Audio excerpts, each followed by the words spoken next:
Fala pessoal, beleza? Vamos então à resolução das questões de arte do vestibular de inverno da Universidade Estadual de Maringá do ano de 2024. Neste vestibular, nós tivemos três questões da disciplina, as questões de 15 a 17. Então, hoje, na resolução, eu vou espelhar essas questões da mesma forma que o vestibular trabalhou no dia da prova, inclusive no mesmo layout, na mesma fonte, do mesmo jeitinho que os alunos enfrentaram as questões, e nós vamos comentar os conteúdos que os exercícios trabalham.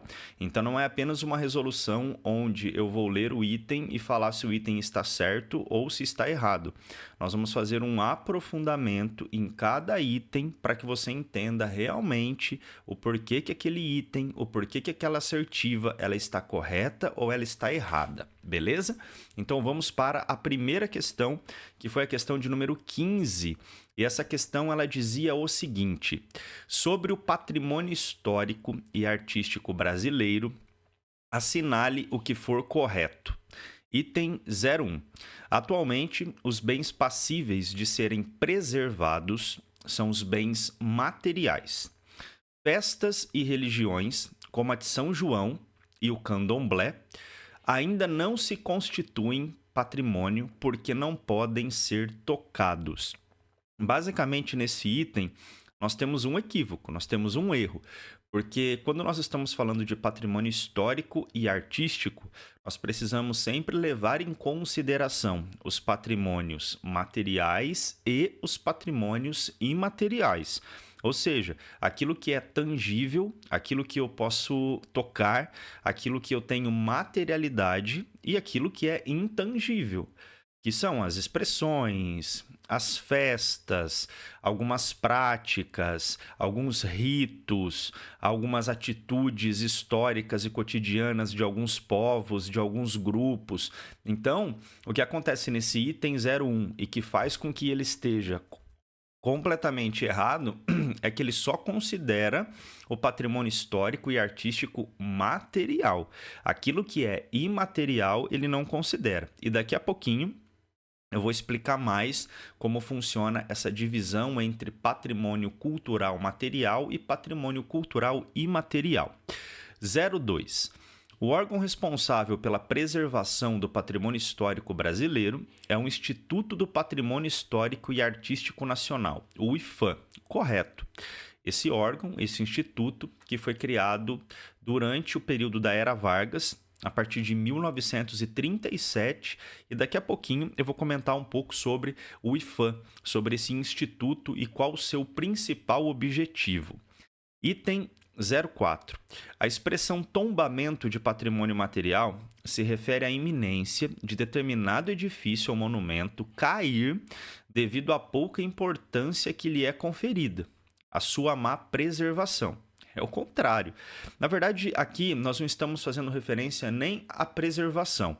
Quando nós falamos que um edifício, que um local foi tombado, isso quer dizer que a partir daquele momento ele passou por todo um processo judiciário, por todo um processo que trabalha realmente a importância histórica, a importância material, a importância artística, a importância cultural daquele local, e a partir do momento em que há esse processo do tombamento, nós temos uma preservação daquele local. Aquele local ele não pode ser mais modificado. Aquele local ele não pode ser, por exemplo, reformado a um ponto onde as características originais elas sejam perdidas. Não.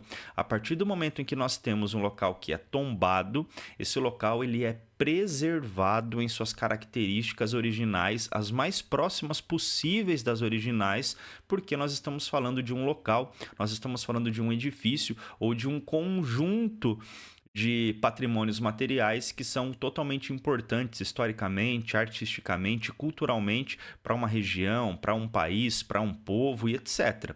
Então a expressão tombamento não faz referência a um local que, devido à sua má preservação, ele está caindo, ele está se perdendo, ele está estragando.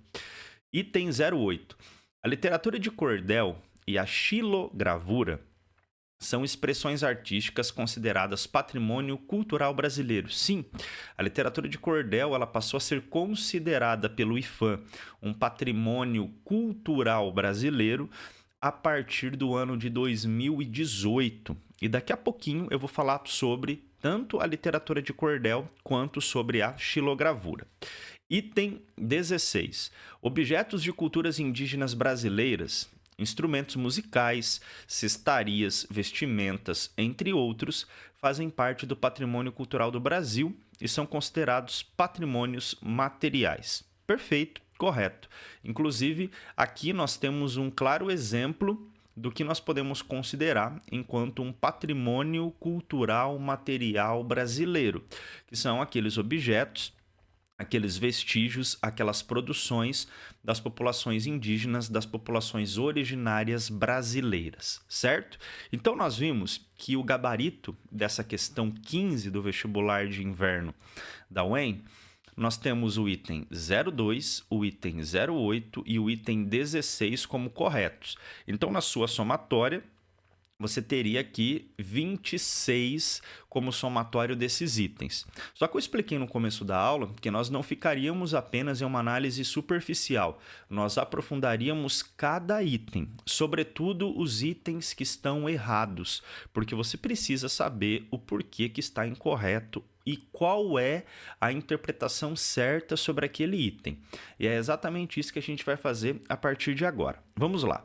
A primeira discussão que nós vamos trazer aqui nessa aula é sobre os bens materiais e imateriais. Eu falei no começo, quando nós lemos o primeiro item, quando nós consideramos patrimônio histórico e patrimônio artístico e cultural, nós estamos falando de patrimônios que podem ser patrimônios materiais, ou seja, tangíveis, e patrimônios imateriais, intangíveis.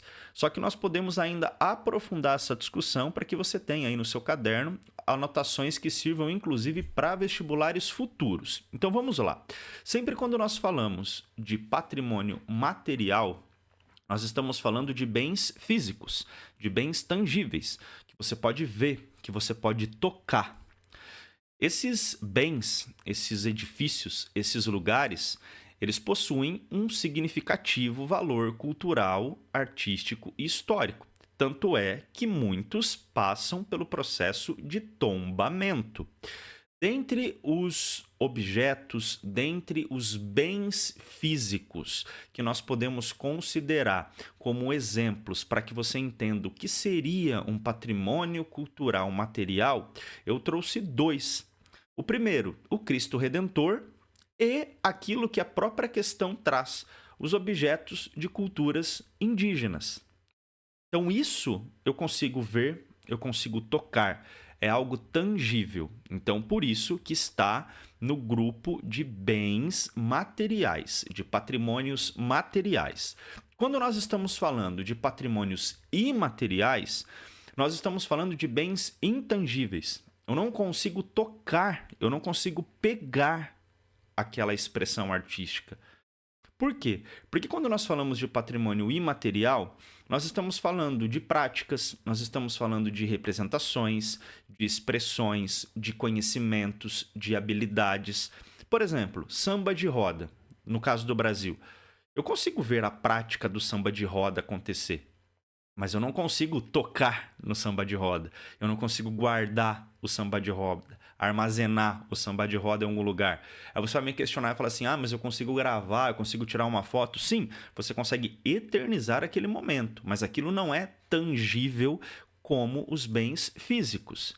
E também, como exemplo do patrimônio imaterial, nós podemos considerar o próprio carnaval, nós podemos considerar a literatura de cordel. A prática da literatura de cordel é uma prática que é reconhecida como patrimônio cultural imaterial, devido aos seus conhecimentos, às suas expressões, às suas representações, a todas as habilidades que são compostas para que você tenha a literatura de cordel acontecendo. Então, sempre quando você pensar em patrimônio cultural, você precisa automaticamente dividir aquilo que é bem material e aquilo que é bem imaterial, aquilo que é tangível e aquilo que não é tangível, ou seja, bens intangíveis, certo?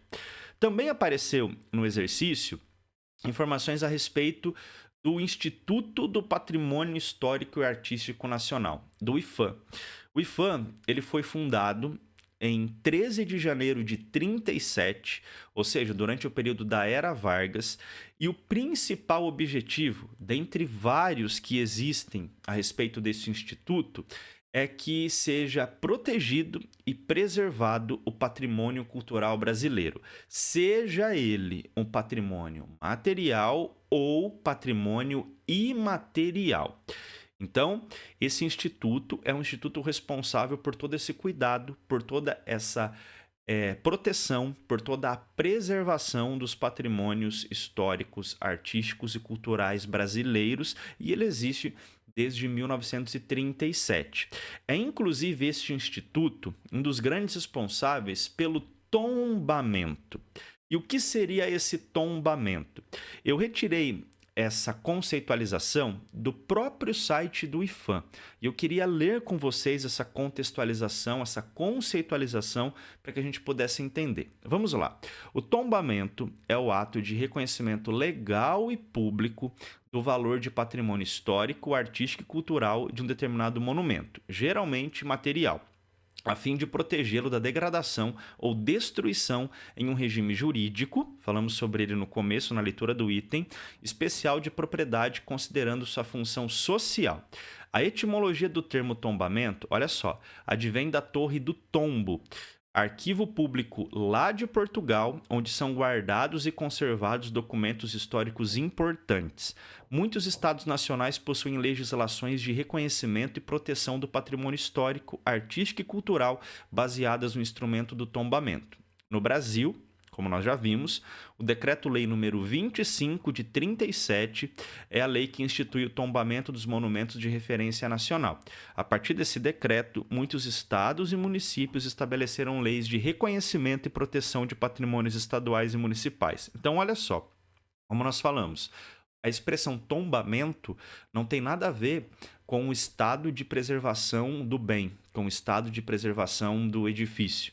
Na verdade, essa questão do tombamento é um processo de reconhecimento legal e jurídico a respeito de determinado bem, sobretudo, claro, bens materiais. Por quê? Porque a partir do momento em que aquele bem ele passa por um processo de tombamento, como falado, ele precisa ser protegido, ele precisa ser preservado, ele não pode ser modificado.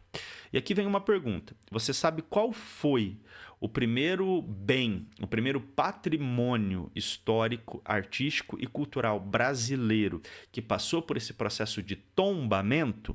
Olha só, o primeiro foi o conjunto arquitetônico e paisagístico de Ouro Preto, lá em Minas Gerais. O tombamento aconteceu em 38, ou seja, logo após a fundação do IPHAN.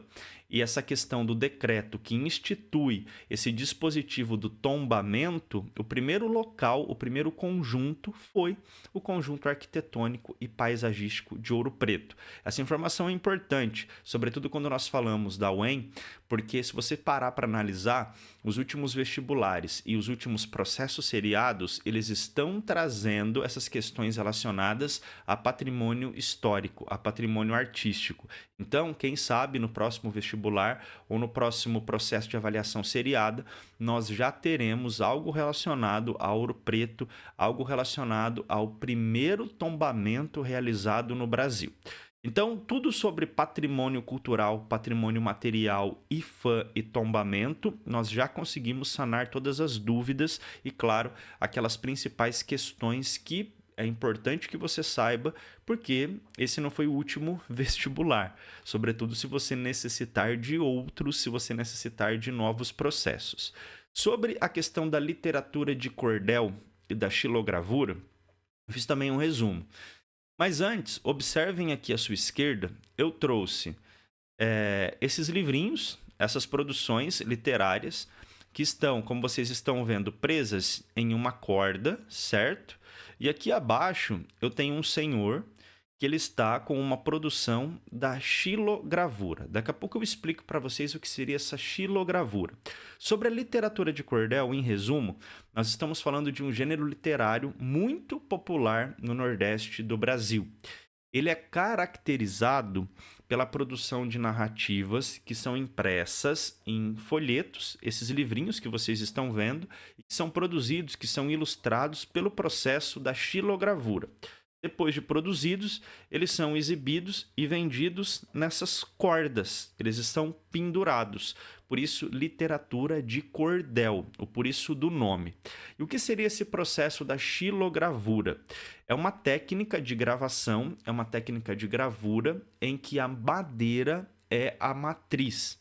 Ou seja, você pega o suporte da madeira, você talha essa madeira, é como se você estivesse desenhando nessa madeira. Depois você insere o suporte da tinta, o material da tinta, e você faz como se fosse uma técnica de carimbo no papel, carimbo no folheto, carimbo no livreto. É como se fosse um carimbo onde a sua matriz é a madeira, tá? E essa técnica da xilogravura ela é muito presente, não só no Brasil, como em vários países também. E é uma técnica bem importante, inclusive quando a gente está estudando períodos muito anteriores a esse período que nós estamos analisando agora. Se você parar para analisar, a xilogravura ela já está presente, por exemplo, no período renascentista, na Baixa Idade Média. Então, se nós fizéssemos um resgate histórico sobre a técnica da xilogravura, ela está presente em outros lugares, ela está presente em outros momentos, não é algo que fica restrito apenas à literatura de cordel, restrito apenas ao Nordeste brasileiro. Beleza? Então, as principais questões sobre o exercício número 1 estão sanadas. Sempre lembrando, o nosso ideal é um aprofundamento no item, mas não um aprofundamento de uma aula sobre cada item. É só para que você saiba aquilo que está certo, aquilo que está errado e por que está certo e por que está errado. Vamos agora à questão número 16, que trabalhava o abstracionismo. Olha só. Sobre o abstracionismo, assinale o que for correto. Quando você lê um enunciado como esse, você precisa saber a diferença daquilo que é abstracionismo e daquilo que é figurativismo. Eu sempre falo para os alunos que tudo aquilo que você consegue discernir, tudo aquilo que você consegue interpretar, que está presente na obra, independente se você sabe o porquê que ele está ali e porquê que ele não está ali, aquilo é figurativo. Ou seja, explicando melhor, se você olha para um quadro e você consegue discernir que tem ali um carro, que tem uma árvore, que tem uma nuvem, que tem um indivíduo, que tem flor, ou seja, você consegue discernir tudo aquilo que está representado, tudo aquilo que está reproduzido, isso é figurativo. Agora, se você olha para uma obra e você tem ali cores, você tem ali formas, você tem ali pontos, você tem ali linhas, mas você não consegue discernir aquilo que está representado, nós temos um conjunto de formas, cores, linhas e pontos, mas eu não consigo discernir aquilo que está representado, aquilo é abstrato.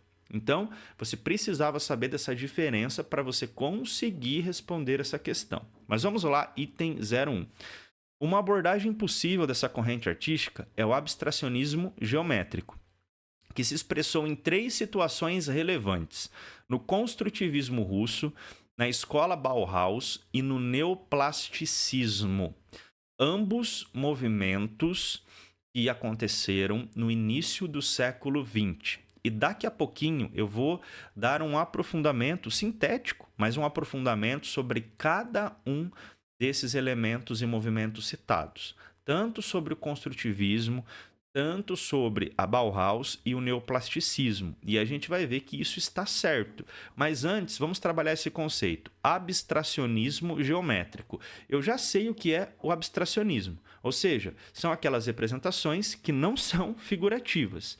E, claro, quando eu olho para um conceito como geométrico, eu também consigo discernir. Olha, então quer dizer que eu tenho obras que são abstratas, mas as formas geométricas elas estão presentes como a essência estética daquela produção.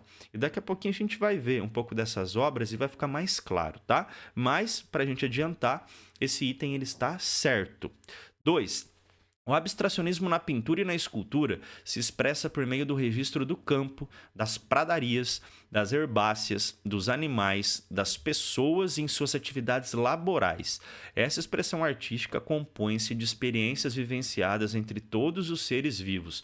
Completamente errado, não tem nada a ver com isso que está falando, nem tem muito que a gente discutir, porque é talvez uma tentativa de uma piada interdisciplinar, ou seja, vou colocar aqui qualquer viagem, porque aquela pessoa que não estuda, aquela pessoa que não se prepara, ela vai achar que está certa porque tem palavras diferentes, porque tem palavras bonitas. Então, está completamente errado. Item 04.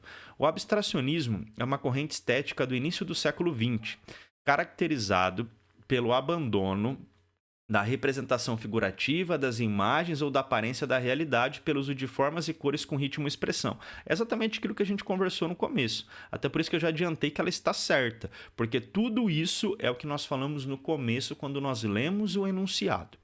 08. É própria dessa corrente artística uma visão objetiva do mundo dotada de grande quantidade de ornamentos e de aparência exuberante, carregando conflitos entre o místico e o temporal. Parece mais uma descrição mal feita, sintética, mal elaborada do que vai ser um movimento do romantismo, e não a questão relacionada ao abstracionismo. Visão objetiva do mundo dotada de grande quantidade de ornamentos? Não. Na verdade, o abstracionismo ele tem muito de subjetividade e não objetividade, porque essa objetividade muitas vezes é característica de movimentos com representações figurativas e não representações abstratas. Então também está errado. E a 16 que diz, na arte abstrata é possível identificar técnicas, como campo de cores, arte cinética, manchas na tela, gotejamentos, conhecido como dripping, que foram utilizadas por grandes representantes do movimento. Sim, um dos maiores representantes dessas técnicas que ele está falando, sobretudo a respeito de gotejamento, manchas na tela, campos de cores, talvez seja o expressionismo abstrato, com, sobretudo, Pollock. E daqui a pouquinho a gente vai ver mais sobre isso.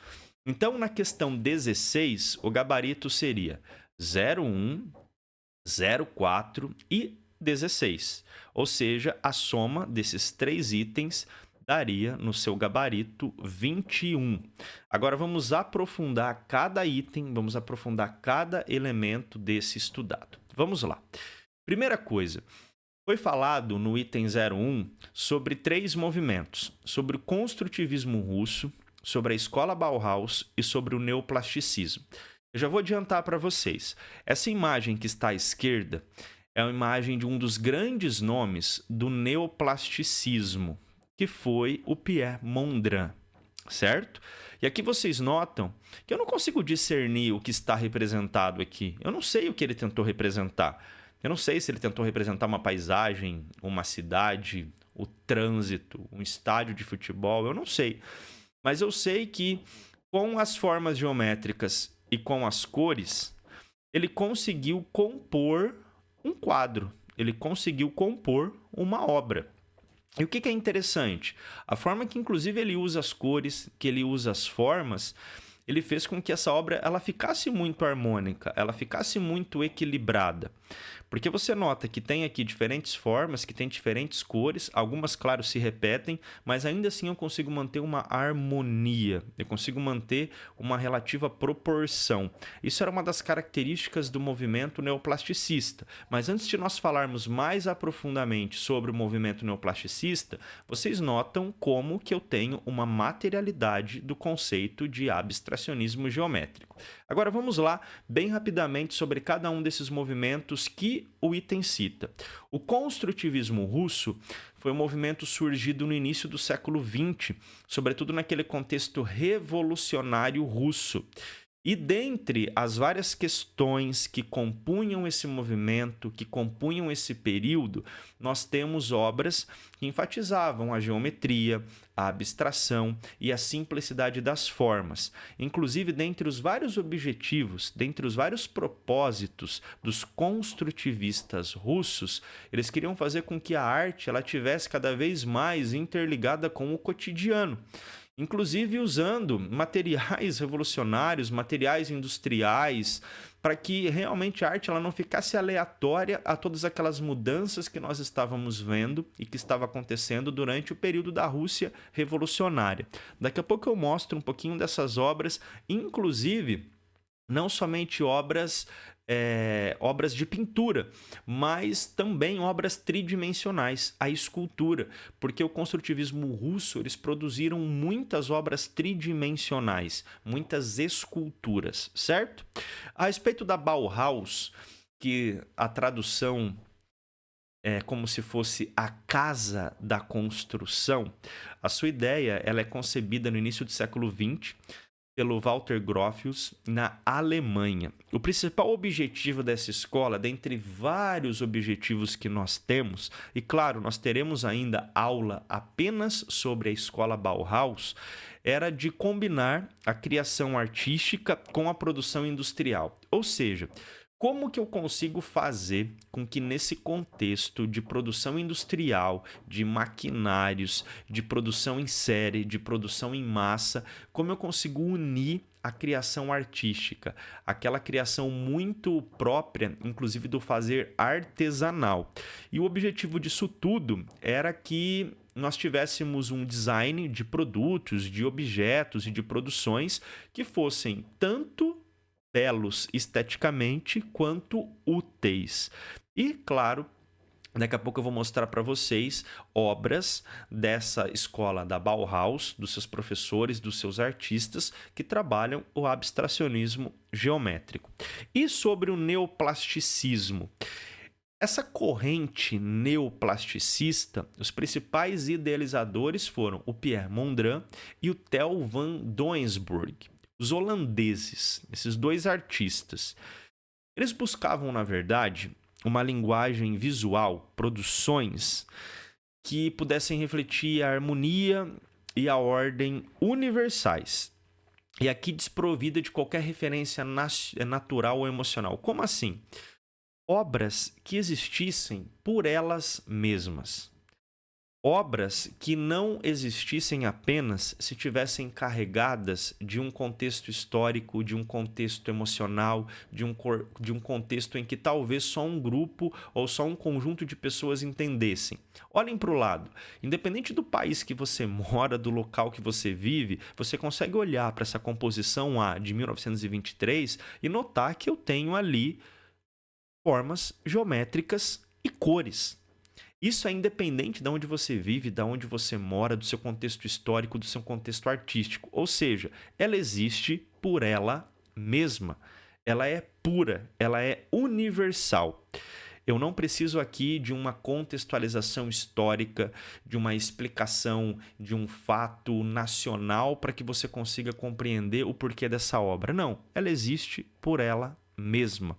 E aí nós temos, claro, várias obras neoplasticistas seguindo esse modelo. Talvez se você é um pouquinho mais velho, inclusive você lembra que antigamente existiram os cadernos da Tilibra que trabalharam muito dessas obras do Pierre Mondrian, sobretudo com esses quadros e com essas formas geométricas compondo as capas dos cadernos. Procura aí no Google que com certeza você vai encontrar.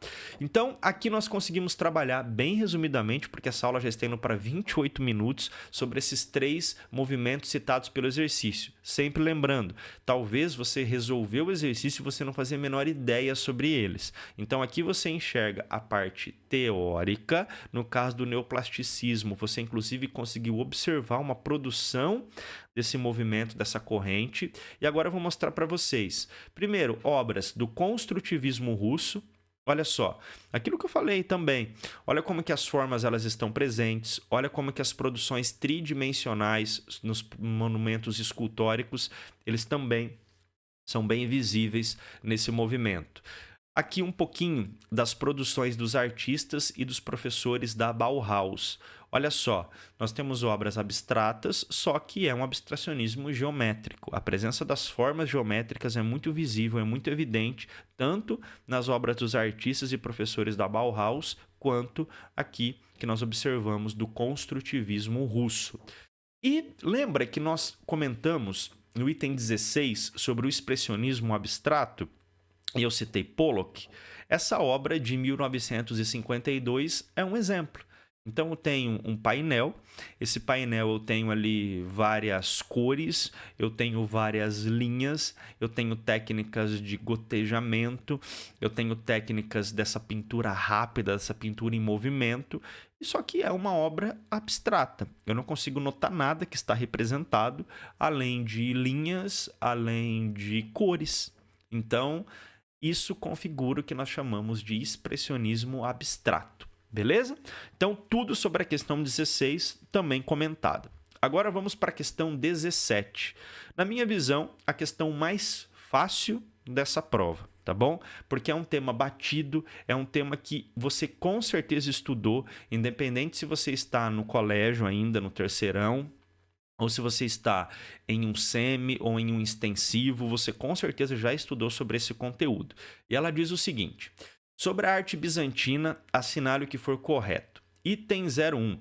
O Império Bizantino, ou Império Romano do Oriente, caracterizou-se como a síntese da cultura greco-romana e teve seu apogeu político sobre o Império de Justiniano. Está correto. Aqui nós temos complementos.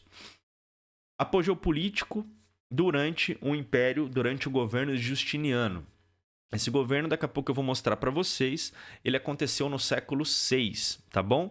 E não foi só uma síntese da cultura greco-romana. Nós tivemos também muito da cultura oriental fazendo parte desse caldo cultural. Então não é que está errado, mas eles poderiam ter completado também com essas informações. Tenho certeza que muitos alunos não marcaram por conta dessa ausência da miscigenação da cultura greco-romana com aspectos da cultura oriental, porque nós estamos falando do Império Romano do Oriente, daquela região, sobretudo a partir de Constantinopla. Mas o item 01 ele está certo.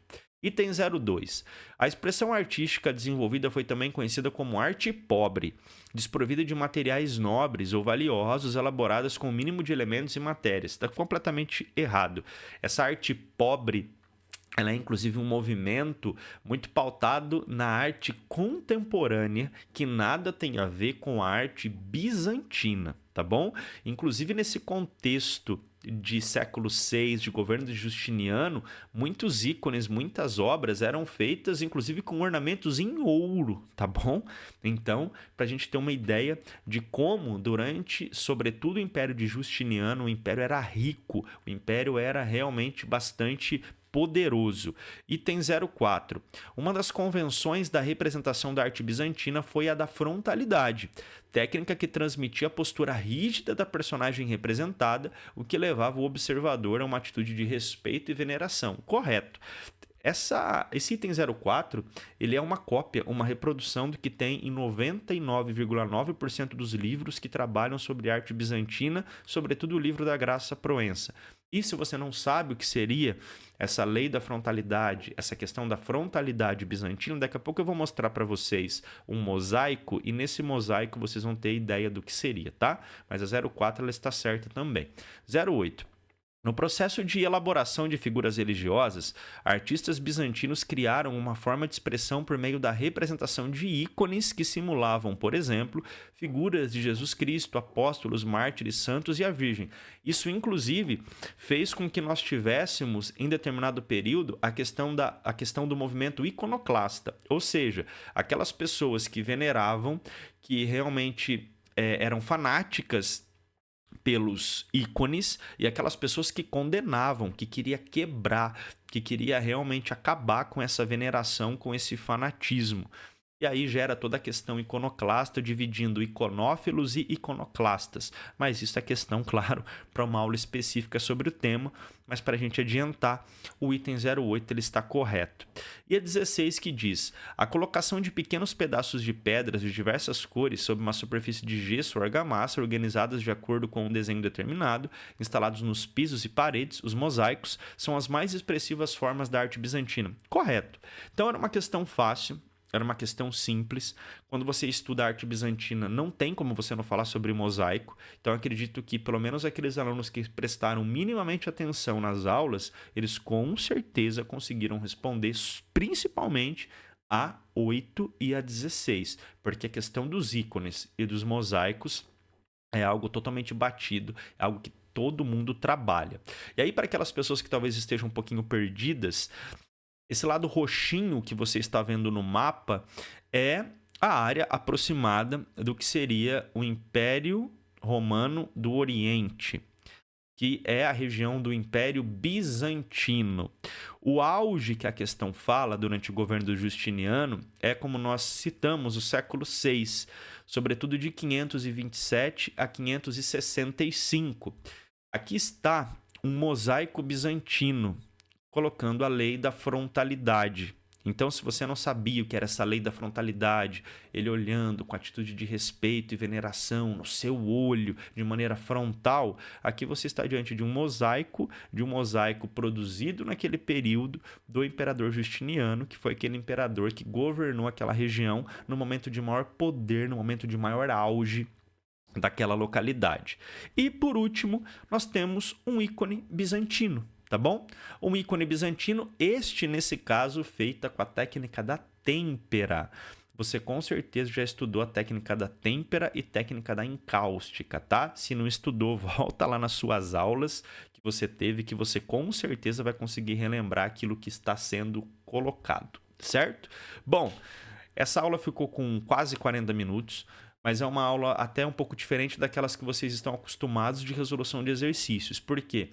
Nós destrinchamos as questões. E aqui, com certeza, você saiu dessa aula, se você assistiu até agora, sabendo na especificidade o porquê que a alternativa está certa e porquê que a alternativa ela está errada. Beleza? Bom, se você assistiu até aqui, muito obrigado e até o nosso próximo vídeo.